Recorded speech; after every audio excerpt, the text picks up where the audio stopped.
Good morning. This is Kathy for Get Chatty with Kathy. Today is a beautiful sunny day here in the Queen City, and I have a ray of shine in my room here, and her name is Nicole for Shine Chocolates. I want to do that again. I didn't say it right. I was trying to figure out how I could put sunshine and fucked it up. Sorry. I want it to sound really good. Now that I know how to delete stuff, it's dangerous. Okay, I'll start again. Good morning. This is Kathy for Get Chatty with Kathy.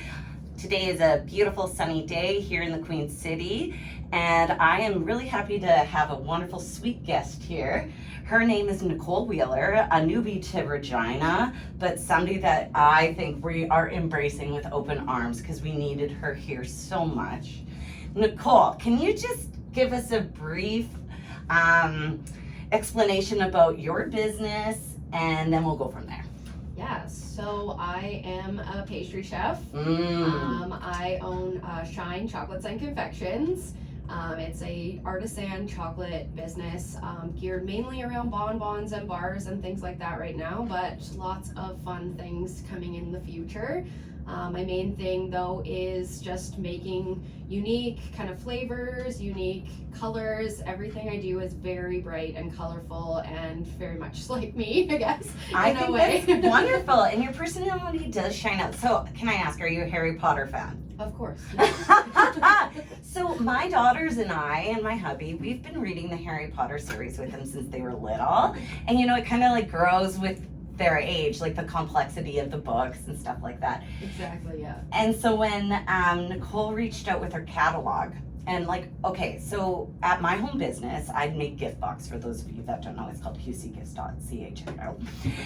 Anyways, we have some local producers that put their items in our gift boxes. So I have to say, full disclosure, Nicole's chocolates are in there, and one of her items are these Harry Potter frogs. Yeah. And my kids love them, and I have to have a stockpile for my boxes, so I literally had to put them up at the toppest shelf so that they don't get to them because they were disappearing. Yeah, that's crazy. I mean, they're pretty fun. They're milk chocolate with popping candy and Rice Crisps, and they're really painted perfectly. How do you do that? Those ones are it's an edible glitter, so it's kind of just brushed on, but some of the other stuff I do is all painted with cocoa butter. It's seriously looks like a toy frog that you're eating. They're really incredible. Thank you. How long does it take to make one of those? Not as long as you think. I won't give away your secrets. It's okay. So Nicole and I have been kind of chit-chatting for the last little while. We hit up a couple of the markets, the same ones and that sort of thing. And she really does have an interesting story about how she got here to Regina. So could you take me back 20 years or something like that? Not quite that far, but okay. Almost 10. 10 years ago, you were kind of making decisions on what you want to do with your life. And why don't you explain how it went? Yeah, so I'm originally from Newfoundland. For those of you here in the prairies who don't know where that is, it's as far east as you can basically get. And you have a following from Newfoundland. I see this. I almost hear the accents in their little cute little messages they send your way. Yeah, my whole family is pretty much still there, but I've moved for school.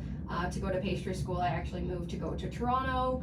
I did my 3 years in Toronto, got a lot of education and everything there. I got to go to France as part of my schooling, so we can talk about that after, but I have moved around basically every 3 years since I left Newfoundland. So I've lived in Toronto, I've lived in Calgary, I've lived in Hamilton, and now I'm here. And it's always fun adventure. I've worked in some interesting places, found my passion for chocolate in the process of my schooling and my work, and when I wasn't able to do that, ended up creating Shine to fulfill that desire. So I love how you summarize this as something easy. When I read through all of the information I had on you, though, it was definitely not that simple. I feel as though you've simplified it. So let's Wayne's World back to I don't know, where should we hit up first? Take me somewhere. Take me somewhere. Yeah. I mean, my pastry kind of process started in Toronto, so I guess we could go. We're in back Toronto back 10 years, I'm assuming. there. 7. Okay, so we're looking at about the 7. 2015. Yes, yeah. Okay, so Nicole's in Toronto. You've been in school learning about just pastry? I started with just like the basic pastry, baking and pastry arts program. And then I did a year intensive of just French pastry. So Wow, and how does that look? lots of time in a kitchen, lots of heat, Butter. lots of butter. But yeah, the basics kind of take you through all of the different aspects of pastry. So we focused on bread, you focus on ice cream, you focus on cakes, specialty cakes, kind of classic desserts. We even did like soups and kind of savory things as well, just because like if you're ever at a cafe, it's more than just kind of desserts. So the basics kind of encompass literally everything that you could think of. It was little quick bursts. We focused a lot in kind of production side of things, as well as just creating small batches depending on what kind of industry you end up in. There's all different kind of aspects.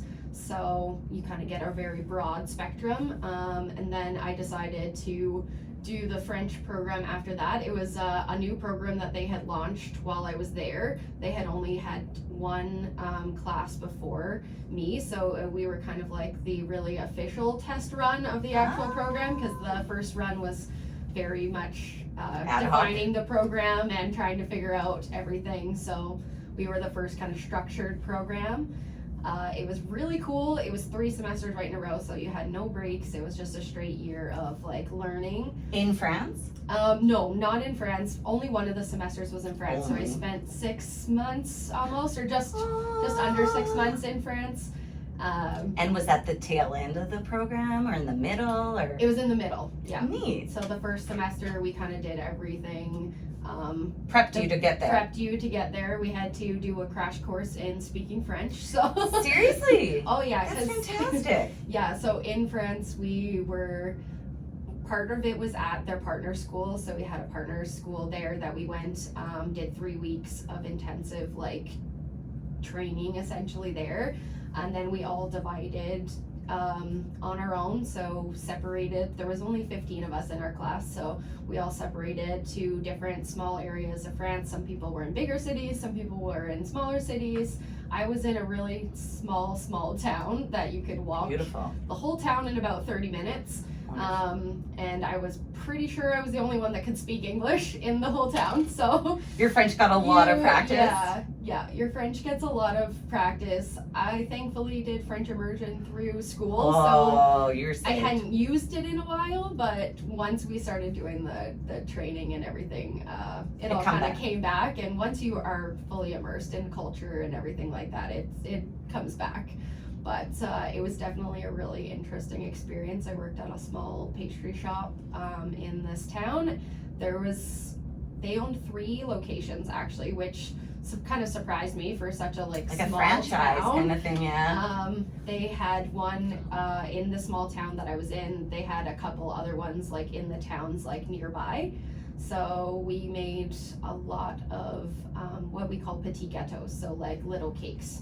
So they're all kind of different layers, different mousse layers, kind of chocolate layers, crunch layers, everything you want basically in like a small little cake that you can hold in your hand. Delicious. Yeah. So your experience in a small town, did you love it? Did you crave for more busyness? Like, what was your thoughts? Well, I mean, growing up in Newfoundland, I'm very much used to small town living. So that part wasn't necessarily bad. The hard part was not really having anyone to communicate in English with.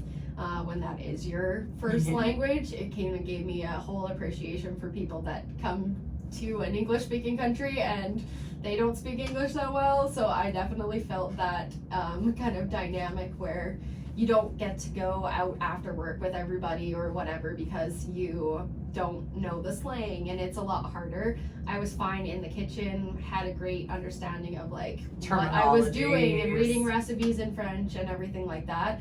And some of them tried to speak English with you and like wanted to learn some things, but most of the time it was just like me on my own.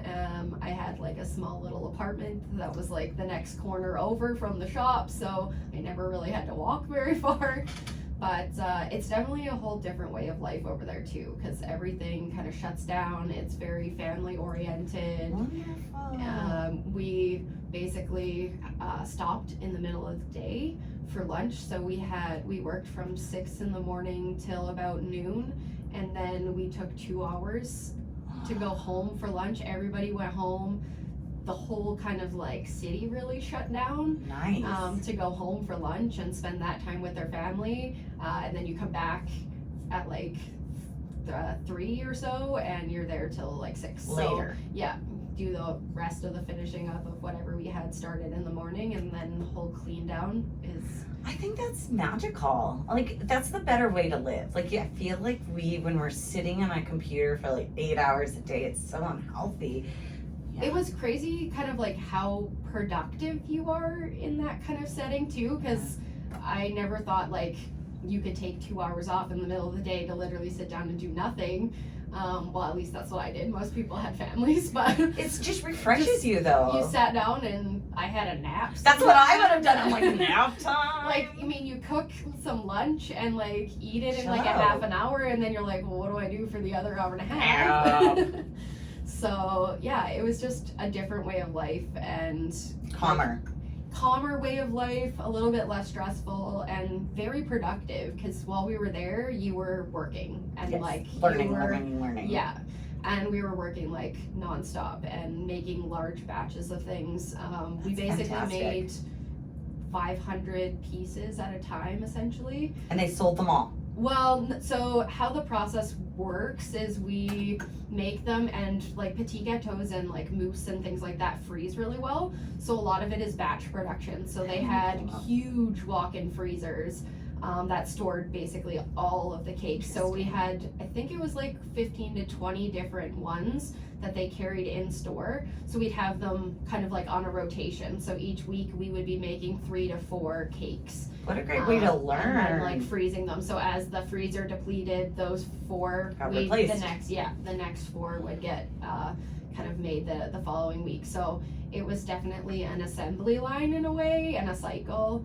And it was very intense sometimes. One of the things I remember in my time in France, and I was lucky because I was with 2 French speakers. I don't speak French myself, but they were able to, like, it was my mother-in-law and my husband who were French speakers. So when we were there, we spent like a week in a different spot every week for like a few weeks, and it was really nice. And we did hit up like in Bordeaux, like a smaller town kind of place. And one of the things that I really noticed was people eat totally different there. Oh, drastically different, yeah. Since you are much more educated about that, could you just explain, like, I don't know, like the style of it, the timing of it, the thought process behind it is so different than ours? Yeah, I mean, we think of desserts, especially like desserts, as like something to have on special occasions or things like that. And over there, it's almost something that they have every day, or they'll have at least bread every day and things like that. All the shops are divided based on those things. So like there was a shop to go get your bread, there's a shop to go get your meat. There was one grocery store in the whole town, and it was like on the outskirts of the city. So it was like not somewhere you went really that often. So you bought your groceries almost daily then? Yeah, you walk down the street and you're popping into every little store on your way home to pick up like the things you need for supper. Everything was very fresh, and they appreciate food in a different way. It's not just essentially. sustenance, it's like Yeah. a experience. Exactly. Yeah. It's magic. I loved eating there. Like I could just eat all day. My favorite thing was you had your whole fancy meal and then they bring you cheese at the end. Oh yeah. Like what is with Or that? before. Oh, Whatever. it's just There's like, always cheese. Throw some more cheese in. Like you just ate like dessert and everything. Cheese. It was Cheese really and wonderful. baguettes and Ugh. croissants. Can can't you go wrong. make like that style of French food here with our wheat and our like stuff, or does it not turn out the same? You can. I mean, you can definitely get different styles of butter that will help you get as close to that as possible. Interesting. I never knew that. Most of the butter you find in the grocery store that you would typically kind of use is not as high of a fat concentrate. So if you really want good croissants, you gotta find the higher fat butter. That's why they're so smart. Yeah, that's why they're so good. I love that. So let's change gears. We're in France. We've learned about pastries. Did you learn about chocolate? Where does chocolate get introduced Yeah, to this? so part of my initial schooling, we touched on just a week of chocolate. So we did like a crash course on how chocolate works. There's different Bird kind in of, my like- mouth. There's different types of chocolate. Like the chocolate chips you find in the grocery store is not the same kind of chocolate that we're using in school or I'm using in my desserts as well. So What does that mean? there's one type of chocolate is called couverture, and that's the one that I'm using. So essentially what that means is the fat that's in the chocolate is actually cocoa butter. So it's the natural fat found with the chocolate plant, and that has to be what's called tempered. So you have to take it through a specific curve. You have to bring it up to a specific temperature to essentially knock out all of the crystals that make up the chocolate. You knock them all out. You bring it down through a temperature change and introduce the crystals that you want. So you get that nice kind of dark chocolate. If you're looking at a dark chocolate, you get that clean, shiny look to it. And when you crack it, you get like a nice snap. You want it to last long. Most people probably have opened like a chocolate bar from the grocery store that has like that like white kind of coating on it. So that's not actually like gone bad by any means. Essentially, that's just the cocoa butter fat rising to the surface, so it means it's untempered. It You has did it wrong. Well, they did it okay, and maybe it just like didn't hit the right kind of curve, or it has just sat there too long and was in the sun, and it's kind of knocked out of that temper. So even storing it is kind of like a little iffy. But yeah, the cocoa solids and the cocoa fats is what kind of you're binding together when you're taking it through that temperature curve. So as it sits or gets knocked out of that curve, you get that fat bloom on the outside. So you can eat that chocolate that you find that has that white kind of like stuff on the top. I always Chocolate do. honestly doesn't go bad. I'll eat it any form. I love it. It's just not gonna be as nice and like a nice mouthfeel, basically. So during that week, you kind of, I'm assuming, kind of specialized it to the French way. Yeah, so in school we learned how to take it through the curve. There's different ways that you can temper. I traditionally use what's called a seeding method. So that's taking pieces of chocolate that are already tempered, and I buy it kind of already tempered in like little kind of, they're not really chocolate chips, they're kind of more like discs. So I buy it like that, and then I melt it down to the higher temperature that I need, and I re-add in the tempered chocolate. So you're kind of introducing solid chocolate to the liquid chocolate. It's all about, like I said, temperature and like agitating it as well. So that stirring process, you have to make sure you're doing it enough to kind of reintroduce those proper crystals in there. Not burn it. Well, I generally use a microwave, I'm not gonna lie. Really? That's good to know. Yeah. Experts are using microwaves, people. You can use what's called a bain-marie, so like a water bath, and do it over that. But chocolate and water are not friends. If you introduce any water into that chocolate, it's not usable. You can't temper it then. You've changed the structure of the chocolate, so I don't like to use water if I don't have to. We did learn in school how to use, like we did it with a water bath and not with the microwave. They didn't have enough microwaves for 20 students in the class, but It's interesting though, like why not use technology when you can? yeah. Now you've learned this, when you came back to Canada, how did you you said you were in Calgary and in Brantford and then here. So I remember reading about you joined a company and started making chocolate. Yeah, so I left when I finished my schooling. I applied for a job in Calgary. I ended up working at a chocolate shop there for about 3 years. That was where I learned kind of a whole different side of chocolate, because in school it was very small batch. And at the shop I was at, we kind of made larger batches. It was still a pretty new shop when I started there. We were a small team of 4 at that time. Small but mighty, I'm sure. Yeah, and it was a wonderful experience. You know, a good family atmosphere, lots of learning. Learned about different tools that I could use to make production like faster and easier, efficient. Yeah, because I mean, as much as doing everything by hand is nice, it's gonna take a toll on you eventually.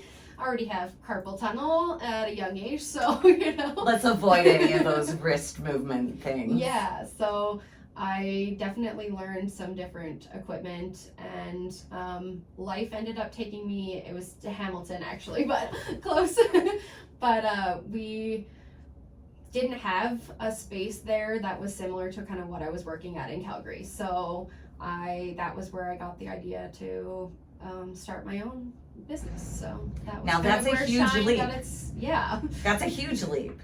And brave leap. And I always want to give kudos to people that make that leap. And I always thought it was hard, but I didn't really get it until I did it myself. And I think it takes you on a different experience probably for everybody, but it's not just making chocolate anymore, I'm sure. Yeah, I mean, weirdly, I've always kind of said when I was younger that I wanted my own business. I just didn't know what I wanted it in. So I feel like I've always kind of had the entrepreneur bug, and when I was presented with the not being able to do what I actually wanted to do, and I was getting tired of the same thing, essentially working for other people and just kind of feeling stuck in the same rhythm, creating my own business kind of just happened. The unfortunate part was I launched Shine in February, just before the pandemic kind of happened. So I launched for Valentine's Day that year, and then March everything shut down. So I had to completely kind of change gears. But while I was in Hamilton, I connected virtually with other small businesses and things in the area. Hamilton actually has an amazing food scene. It's kind of like not something that I would have really associated with it before living there, but downtown there's so many small businesses, so many amazing restaurants. I think I ate at like a chain restaurant like once the whole time I was there. So it was really, they really valued art, they really valued food. They had a really cool music scene too, which was kind of surprising. I mean, we never got to see a whole lot of it with the pandemic, but I heard a lot about it from the friends that I made there. But yeah, it was a great place to kind of get started, because I did meet some really amazing other entrepreneurs there. And they were collaborative, it sounds like. Yeah, I did a lot of work with a lady that made tea. She did these amazing tea and chocolate events. So she did a lot of pairing with my chocolate. All the events, of course, were during that time virtual, but still, it was perfect. Really you can fun. Taste chocolate and drink tea. Well, I like that idea. And we got to like learn about how they paired together, and she did a really good job kind of explaining the different components of the flavor profiles of the chocolate and the tea. So it was definitely a fun experience, but I learned so much even just getting started, I guess, of what I wanted for Shine going forward, and how I kind of wanted to grow and what I needed. So once we arrived here last March, I kind of just started assessing the city and seeing what was around, seeing what other businesses are out there, and see how my vision could kind of fit here in the city. So Well, and I definitely think the chocolate scene here has potential to grow farther than it is already. Mind you, I do think that Lux Chocolate definitely has an interesting, and there's also Bernard, Calbert, great chocolate as Yep. well. But they all have their little niche, and yours does too. So why don't you tell us about what you like in chocolate? because of my experience in France, I really like the focus of, I guess, including a whole bunch of different flavors in one bite, if that makes any sense. So I really kind of took that experience that I had there of indulging a little bit more, but kind of put it in a smaller form, is what, if that makes any sense. I think so. There's lots of things going on when you bite into one of your chocolates. First of all, there's the texture. I think that you think about that. Yeah. Like the salted toffee, like that you crunch on Sponge top. toffee? Yes, and it just gives it that extra little that like a person just enjoys so much. And the frogs too, like seriously, there's lots of different things going on with the flavors between the different ones too. It's all about, like, for me, I like to find the balance because everybody kind of likes different things. So even if you like dark chocolate or if you like milk chocolate, it's finding like a good balance of like sweet and salty and crunchy. Mhm. And especially like the bars and stuff are one thing because they're solid, but the bonbons I get to even get more kind of creative in because they're literally just maybe 1 or 2 bites. So are you expanding into the bonbons more and more? The bonbons are where I got my start. So they Okay. were like the first product and the main thing kind of that I aim to focus on. Bars and stuff are obviously delicious as well. But Yes. You're very good at them. but the bonbons are just so unique in terms of I can create a whole little art piece essentially on the outside of them. With all the colored cocoa butter, and then on the inside they get different layers of ganache, crunch layers. Sometimes I do like fruit gels or syrups, depending on what kind of flavor profiles I'm going for. All of us are like salivating right now. It sounds really good. Yeah, they're definitely like little bites of dessert, essentially. As you talk about them, I can just see how it like brings joy to you, and I'm really, really happy that you're doing what you enjoy. Oh, thank you. I am too. It takes a lot to gonna get to a place where you get to do what you enjoy. It's definitely not an easy journey. So, and it's still not an easy journey. As much as I love what I'm doing, there's definitely stressful days too. So, Well, if there's anything I can do to help, like spread the word, we're here for you. And I'm so happy that you're here in the Queen City so that we can enjoy your chocolates. thank you. Thank you for coming today. Yeah, And this was wonderful. you're welcome. And thank you all for listening, and have a wonderful day. Told you I'd make it easy. It's just a conversation, and like I feel like if you just make sure you hit a few points here and there, we laugh. Like it gets us there. I think you're doing really good for the city. And I know that I was gonna say like Lux, I have their salt or caramel tap Oh, or yeah. whatever it is. That's the only thing I like there because she does such weird flavors that I can't Oh, eat really? them. Have you tried them? I've only tried a couple, like when I first moved. Except that one. So I just put the ones I like in it because like she likes to do her thing is she likes to do odd pairing. Like that's what she gets off on. Yeah. Which is super cool. Yeah. That's her thing, right? That's her That's flavor. her thing, yeah. And like then Bernard is like just your